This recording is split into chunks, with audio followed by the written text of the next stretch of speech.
Concerning the coalition government between Diggar and Burnham, everything sounds right, but I want the Indian brothers and sisters also to be aware of the fact. It was not Portuguese and black ruled Guyana.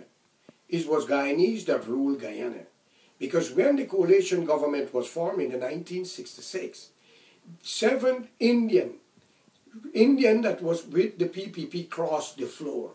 Some was bandits. They were great people. They crossed the floor to form the PNC government. And Guyana was independent, and we had a republic, and things was going. But Burnham was more than power. He had wanted to control.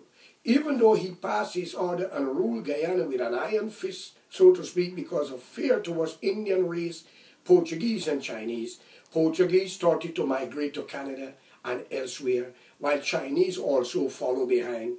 East Indian, who you call Cody, was running to Suriname, Venezuela, and Caribbean island, because plenty of our black brothers was taking advantage of them. And I, George Correa, telling you that. Plenty of them were taking advantage. Young women had to have sex to get a job or to get a birth certificate and a passport. I'm not lying. It's the fact. Plenty live in Canada and America. Plenty live in the Caribbean. Plenty was raped. And these are things must be dealt with whether you like it or not. Because whether you black, brown, or yellow, you don't want nobody to rape your women or rape your children. And ask your members of the PNC who's old enough. There is a God. I'm not lying on them. They know the truth and they don't want you to know. If I was the head of a government in Guyana and these rascals still alive, they will be brought on trial for those crimes. And I will forgive them if so be the case. But once you rape and you kill for political power, you must be dealt with the sword, as Jesus said. He who lifts the sword must die by the sword. We are a forgiving nation, a people who want to go forward. Today we have seen a lot.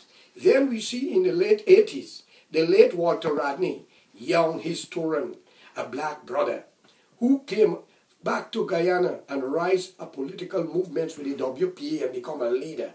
He brought the Indian and black together so close, it was like nimbles on a chicken, until the two politicians, heads of them, come to agreement and realize that there was no place for them.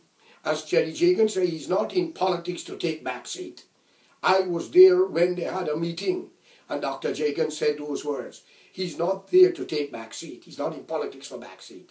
And every time the WPA bring a demonstration against the PNC, Dr. Jagan the late, the people's leader, says these words.